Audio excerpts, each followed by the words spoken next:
Hey everybody, welcome to another episode of BR's Draft Board Show. I'm Trevor Sikkema from Pro Football Focus, and we got a fun show here for you guys today.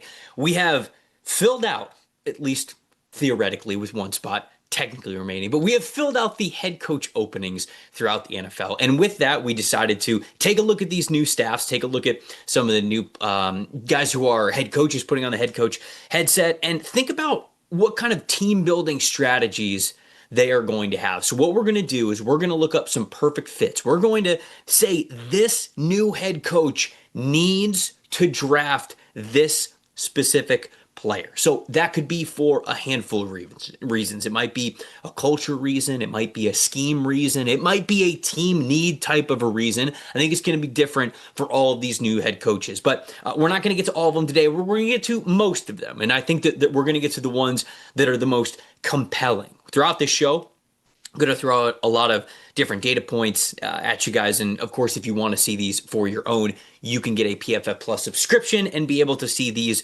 for yourself. But with that being said, let's kick it off with the Buffalo Bills, who are making a change. No more Sean McDermott as their head coach, but not too much of a change, right? Because their offensive coordinator, Joe Brady, is now the head coach.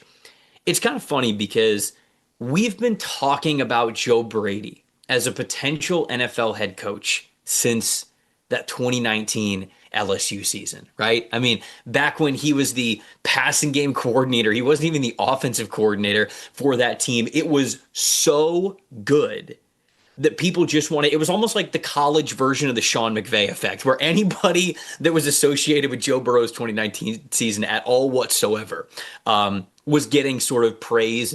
And we talked about Joe Brady as not just an offensive coordinator or maybe even a head coach at the college level, but we started to think about him at the NFL level as well. So it's been 7 years since then, but now he is getting his shot. And he's getting his shot with a pretty great quarterback in Josh Allen. So I think the big reason why you make this change and why Joe Brady now ascends to the head coach spot for Buffalo is the familiarity. And I think the theme since Joe Brady has been hired and what this organization has said over the last couple of weeks, really since it's been official, is Josh Allen is involved. Josh Allen was involved in the talks to get Joe Brady and to elevate him as the head coach. And I think he's also going to be involved in who they're going to select at the end of the day. Buffalo is picking towards the end of the draft, right? They're in the back half and they're in the 20s of the first round in the upcoming NFL draft. And so this player that I'm going to mention, it would be a bit of a stretch and a long shot for him to make it to where they are selecting. But I think that Buffalo, in a winning window still, could be wise to get aggressive because I think that this would be the perfect player for them. And that is USC wide receiver Makai Lemon. I think some people might look at the Bills and say, wait a sec, hold on. Another short wide receiver. What do you mean? This isn't the perfect receiver for them. And I'll tell you exactly why Makai Lemon is. He has been, simply put, one of the best wide receivers in college football over the last 2 years. 91.4 overall PFF grade, 81.3 receiving grade versus man coverage, which specifically matters, I think, for the Buffalo Bills, creating that separation, winning versus man consistently. And then he had a 96.4 receiving grade on deep targets, which I'll get to a little bit more in a second, and then 17 receptions of 20 or more yards. The reason why I think that matters for Buffalo, and even though he may not be built like the type of wide receiver you would think that they would need on their roster, that they would covet, that would be a perfect fit, they were in the top 10 in the NFL in both yards after catch with 2,151 and yards after catch per reception at 6.1. They were also bottom 10 in the NFL in average depth of target. So both of those things, both of those categories are married to each other. They play off of one another. And for the Bills, I think that they had receivers who, underneath routes, getting the ball into Josh Allen's hands quick, getting the ball of their playmakers, and I think that they were able to get the ball in the hands of their playmakers, and they were able to do things after the catch. But it was those deep passes. It was maximizing the true arm talent of Josh Allen that wasn't quite there for them this past season. So let's take a look at a clip with Makai Lemon, because I think when a lot of people think of Makai Lemon, they think of his measurables of shorter than 6 feet, around 190 pounds, and they just kind of think that he's this slot receiver. But I promise you guys, he's not just this dink and dunk type of slot receiver. He is somebody who wins down the field. That's why I said an elite 96.4 receiving grade on those deep targets, 17 receptions of 20 or more yards. We've got Mekhi Lemon right here. So yes, he is in the slot. You won't be able to see it because he's going to go off screen. But on the wider lens of this play, he's putting this defender in complete conflict where what he's going to do is he's going to subtly create that separation where he's going to approach this player. He's going to kind of like hesitate that he's going this way. Then he's going to go out, but he's still going to go up. So it's those ways in which he creates that separation that I think it's not just effective in the short areas. It's also effective deep down the field. So we'll let this play. Like I said, you can't see exactly how he shakes up that defender there, but he gets open deep and he finds these soft spots in the zone. Now, obviously, this safety was able to recognize it and come down to where he was. You could see him sort of coming from this direction. But Lemon was able to occupy this space right here in between where those split safeties were. And yes, the safety did a good job breaking on it and trying to make a play on the football, but Lemon is still there. You see that jump from him to attack the ball in the air deep down the field. When a lot of people think, oh, Buffalo needs a deep threat type of a wide receiver, they think of these long, leaner, faster, kind of like track speed, 100-meter dash type of players. That's not the only type of player that can win deep for you. Mekhi Lemon was one of the best receivers in all of college football at winning deep. And that is what the Buffalo Bills need the most. Doesn't matter what the wide receiver looks like when it comes to shape and size. Can this guy get open more than 15 or 20 yards down the field? And Mekhi Lemon absolutely has. So just for a little bit of cherry on top, I'll give you a little bit of slow-mo of him going up, climbing the ladder, getting it, catching it through contact, and making that that catch through contact there, which is another part of his game that I absolutely love.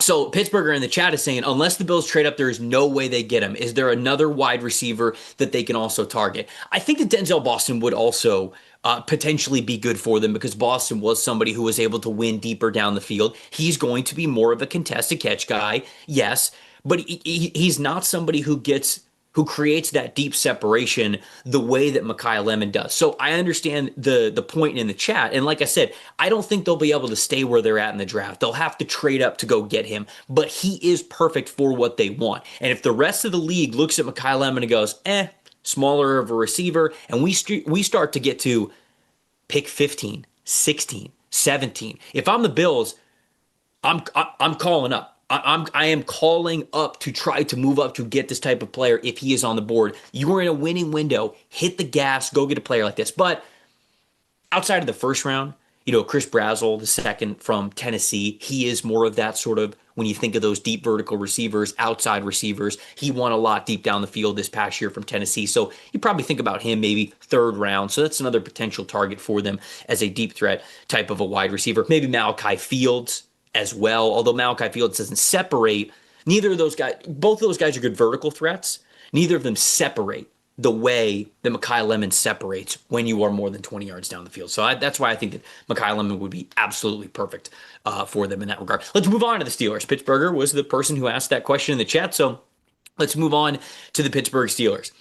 Their perfect player, again, I don't know if he lasts this long. They might have to get aggressive to go get him, but I really do think that Ohio State wide receiver is the player that they need. They need a do-it-all type of a wide receiver too, who can at times operate as their wide receiver one. That's ideally what you would like to have in Pittsburgh. And again, people might look at Carnell Tate and they see, okay, well, some mocks have him going at number 6 to the Cleveland Browns. Sure, but he's not Julio Jones. He's not Megatron. And these are top 10 type of wide receivers and what they look like. So sure, I think that their wide receiver needs a little bit earlier in the draft for these teams, but a lot of times the NFL can look at these wide receivers and say, are we really going to pick a player like that in the top 10? So I think that there is a world where he starts to fall a little bit. Now, again, if you're Pittsburgh, you might have to trade up a little bit to go get him, but that's why I want to shout him out here, because I still think he's the perfect wide receiver for them. And when you think about Mike McCarthy, Mike McCarthy's first pick when he was with the Dallas Cowboys was CeeDee Lamb. He wanted to go get that playmaking type of a wide receiver. And I think that DK Metcalf is great for them, but I just don't think that he's enough. And this past season, regardless of who the quarterback is, I think showcased that. When you look at Carnell Tate, 80.9 PFF receiving grade, 85.7 contested catch rate, 0% drop rate, 6 catches, 3 touchdowns in the red zone specifically. So let's look at a play in the red zone where Carnell Tate went up against one-on-one with a corner on the outside, was able to maximize tight space to the sideline in the red zone and convert a catch for a touchdown. This was against Wisconsin earlier in the season. And this is the kind of play that you want, right? Because think about the logistics of how Ohio State set this up. This is Jeremiah Smith at the top of the screen, okay? He's got all the attention. So you've got a handful of options anyways, where you'll notice, like especially with this tight end here, you've got 3 options. Technically, you've got a 4th option as well. So you can call this a 3-by-1 depending on what the running back is doing. It's almost a 4-by-1 if they're all going out to catch a pass if they're running a route. Because of that, you've got most of the attention here looking this way.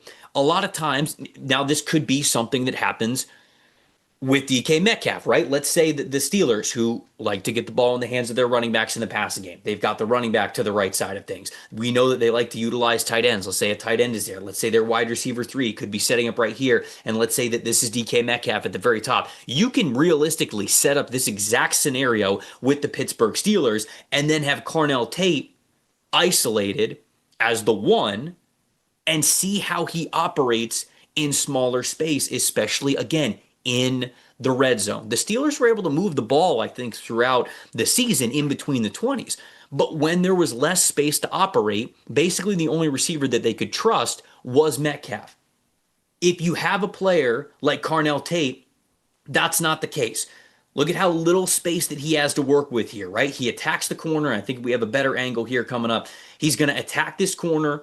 He's gonna eat up this cushion. He's gonna put his foot in the ground. He's immediately going to go to the side of the end zone. Why? Because he's got faith in his footwork and he's got faith in his hands to be able to operate very close to where the sideline is. And so again, this is a perfect type of player because you don't need just any player. If you were the Pittsburgh Steelers, you need somebody who can still win in isolated situations. Yes, Metcalf will probably be their wide receiver 1 most of the time. But there are also going to be times when you don't have that luxury and when somebody else has to pick up the slack. And I think that was the big issue for the Pittsburgh Steelers, is that there was nobody to truly pick up the slack for them. Pittsburgher, again, said, I'd love Tate, but you'd have to get in the top 10, at least in my opinion. That could be possible. But again, guys who are picked in the top 10, wide receivers who are picked in the top 10, it's guys who were built like Julio Jones and Megatron and those types of players. Tate's not really built that way. And I know every draft class is a little bit different. Trust me, I know that there's a reality where he could easily go within the top 10. But I don't think it's a foregone conclusion. And again, you get to the point where you get to a couple of teams that are outside of the top 12 that don't really need wide receivers. You might have the opportunity to bump up a little bit and go get a player that can really change things and help things for Mike McCarthy's offense there. Bright Diamond, going back to the Bills, says they need to trade for A.J. Brown and keep coaching Keon up. I don't know what is going to happen with A.J. Brown. I'm not so sure that he gets traded. I'm not so sure that he gets traded this offseason. It feels as though Philly's kind of given it one more go with. They're going to give it one more go with Nick Sirianni, obviously with him still being the head coach. But the vibes seem terrible in Philadelphia right now. So there's a world where they could be fire sailing a lot of their players next offseason and sort of like slingshotting, okay, let's rebuild a little bit here. Let's refocus. Let's get a new coach in there and let's move on from a lot of those guys. So I don't know if A.J. Brown's going to become available this offseason, but maybe the next one, I guess. We will see. Okay, so the New York Giants. That's the next team that I want to hit on here because their new head coach is John Harbaugh. And I think it's very, very exciting times for the Giants with Harbaugh there. And when it comes to the perfect player for them, They're picking at number 5 overall. So I think the possibilities are sort of endless, if you will. When I look at John Harbaugh's draft history, taking players like Malachi Starks, taking players like Tyler Linderbaum, like Kyle Hamilton, they're drafting talented football players over just saying, hey, positional value, positional value. They, as an organization, when Harbaugh was with the Ravens, did a really, really good job of fixing a lot of their holes in free agency to truly allow themselves to draft the best player available. And with that being said, I think a player that truly elevates and takes them to the next level is safety Caleb Downs from Ohio State. This is a legit landing spot, I think, for Caleb Downs with the New York Giants, because I know that they've got Javon Holland. I know they just drafted Tyler Newman, but this dude is different. I think that Caleb Downs gives you the flexibility to play Drew Phillips wherever you want. Drew Phillips can play a little bit on the outside, where Caleb Downs can play in the slot for you. Deonte Banks has obviously struggled on the outside, and so you're kind of looking for, okay, do you need to go get a free agent to replace him? You got Paulson Adebo as well, but I think Caleb Downs, like Kyle Hamilton, gives you the ability to fix a lot of different holes. Now, he's not built like Kyle Hamilton, so it's a little bit different. I think he's more of like an Antoine Winfield Jr. type of a player, but Winfield Jr., I mean, 2 years ago, we were talking about this guy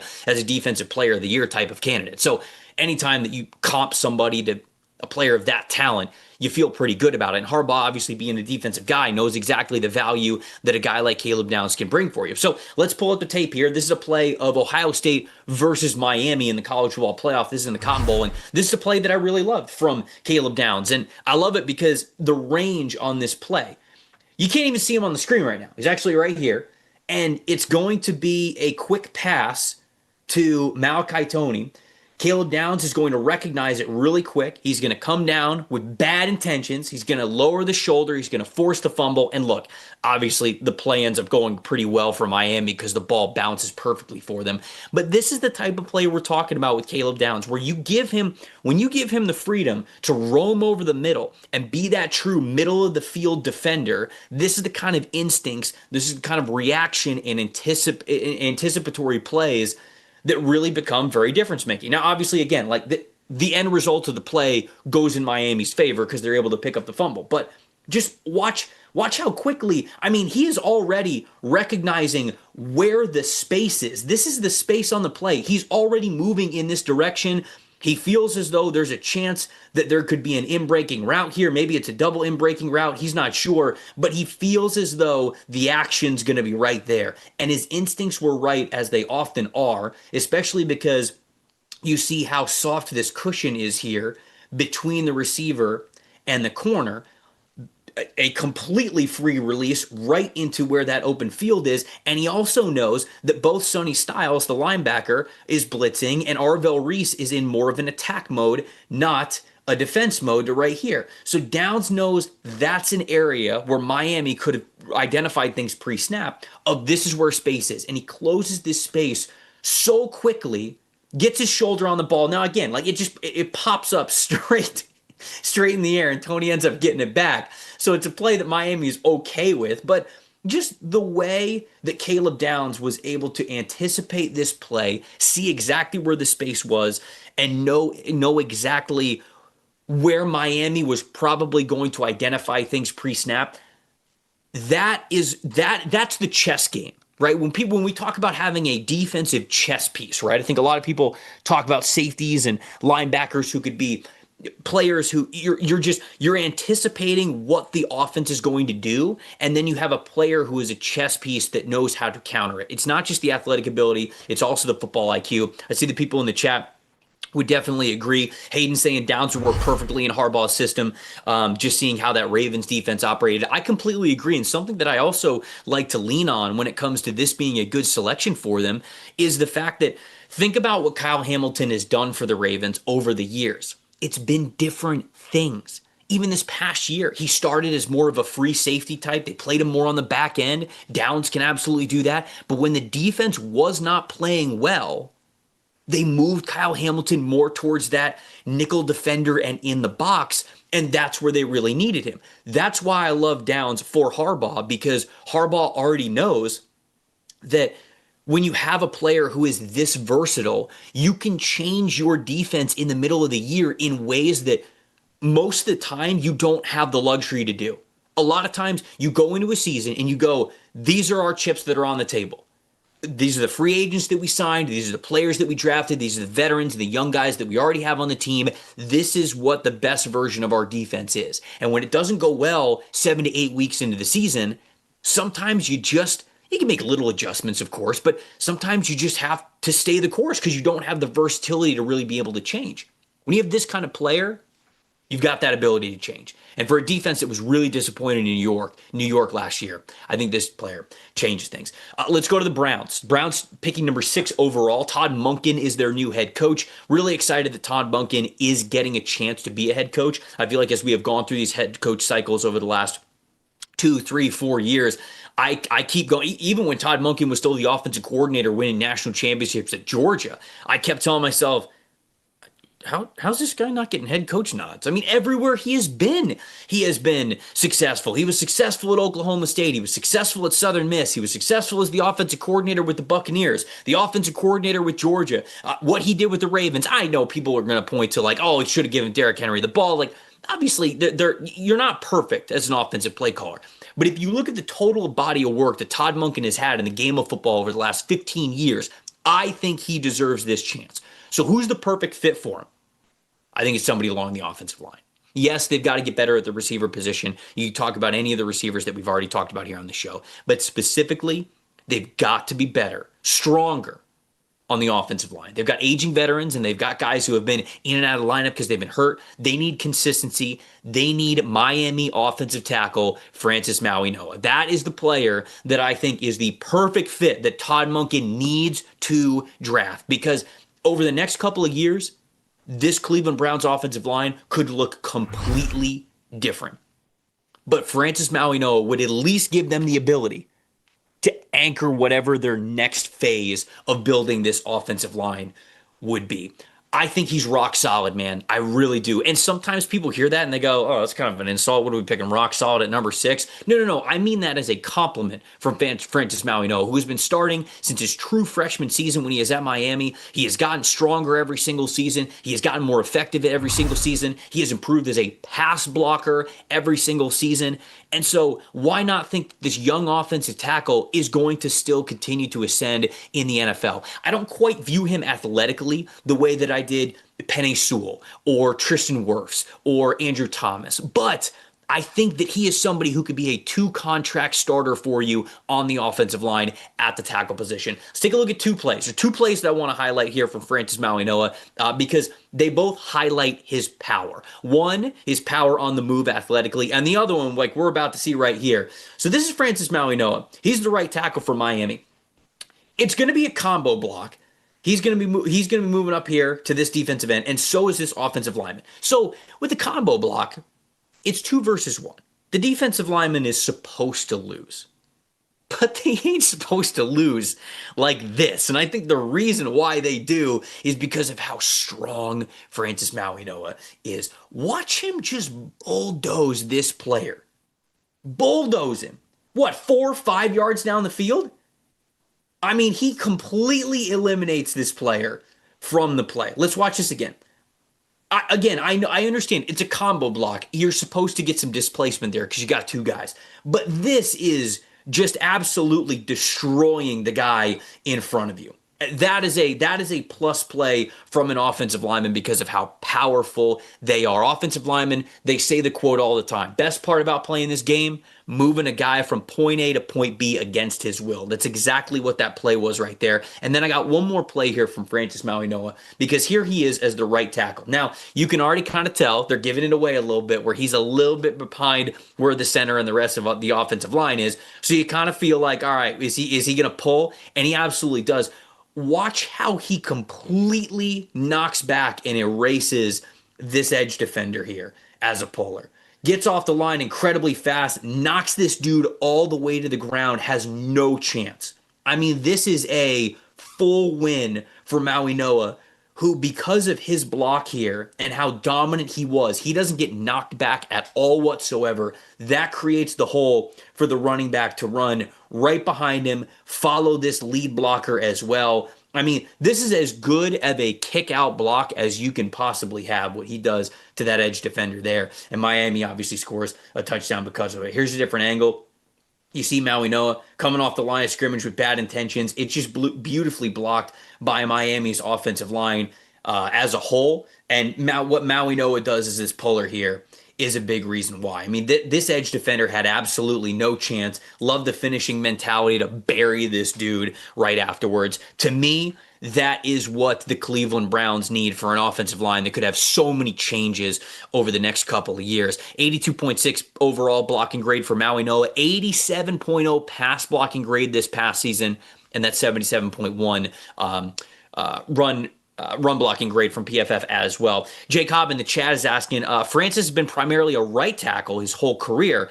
Will Fano be the pick? So Fano also right tackle, Spencer Fano, who I think we will get to here in a second. Are we highlight? Yeah, we are highlighting him. So we will get to him in a second. I'll talk about Spencer Fano a little bit more in a second.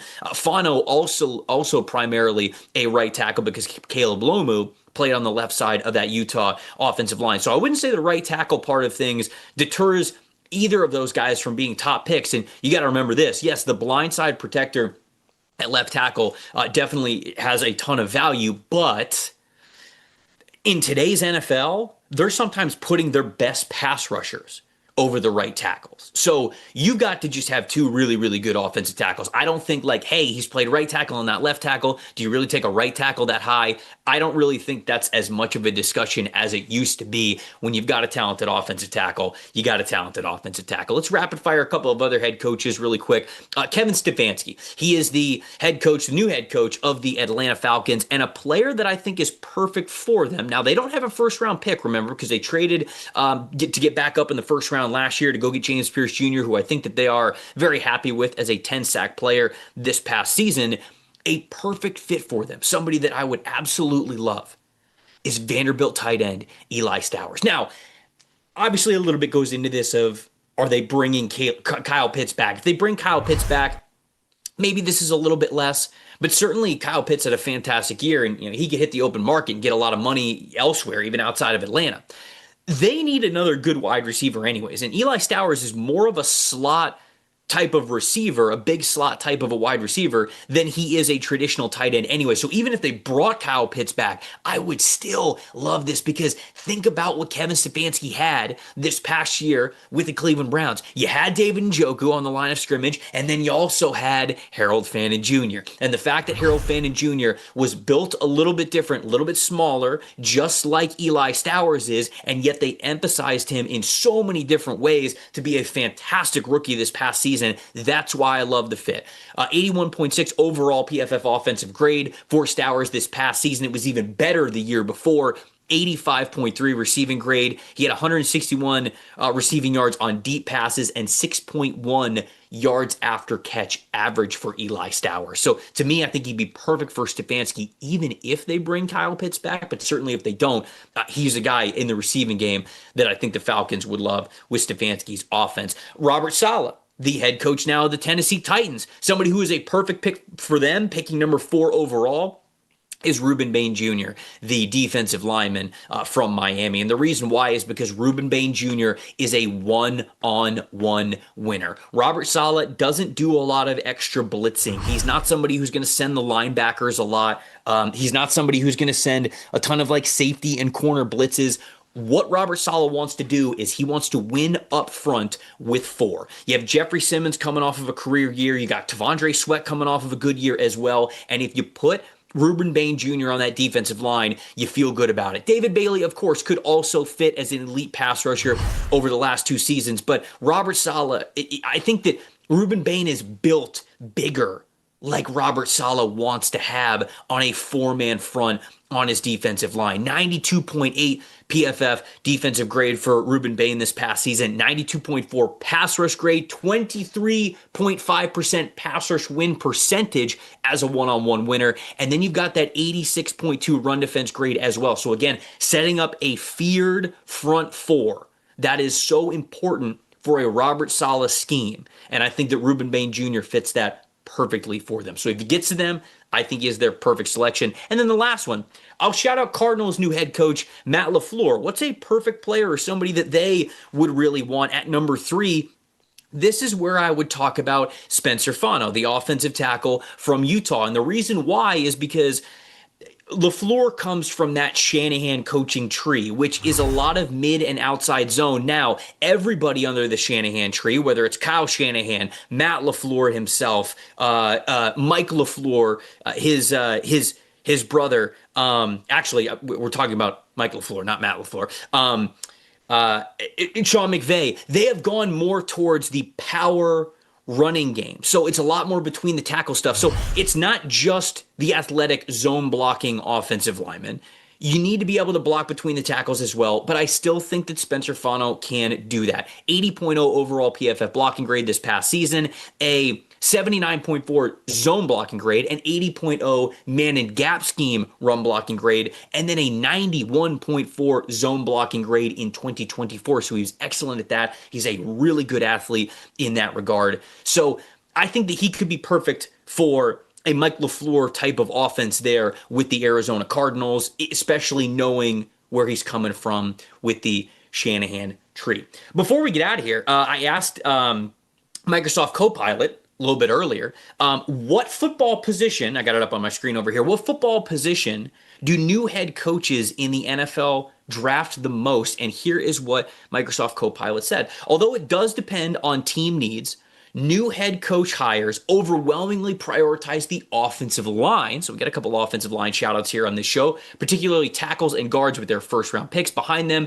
the following are prioritized. Quarterback, certainly believe that. Wide receiver, definitely believe that as well. And then running back and tight end too. So I think that that's a very interesting observation with a lot of offense there, because a lot of times when teams are firing their head coach, it's normally because they're not able to score the way that they need to.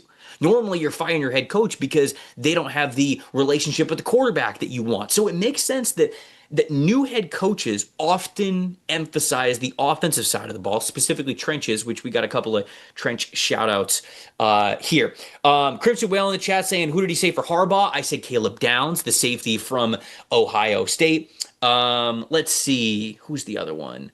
What do you think the Pittsburgh Steelers need to get deep into the playoffs? They need another wide receiver. They need another weapon.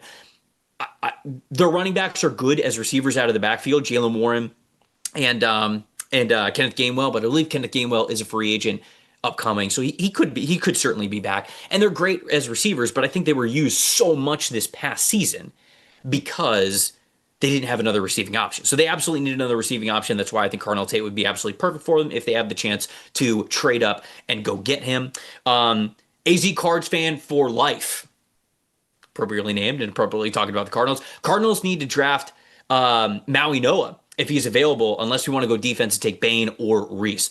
I would certainly be on board with Maui Noah as well. Fano and Maui Noah, very close for me when it comes to overall grades. I think that Maui Noah wins with a little bit more power. Fano is a little bit more athletic on the hoof. So it kind of just depends on what they want from their run game, what they want their run scheme to be, what Mike LaFleur wants their run scheme to be. And then somebody else in the chat, last one from you guys in the chat. Who are my Panthers taking in the first round?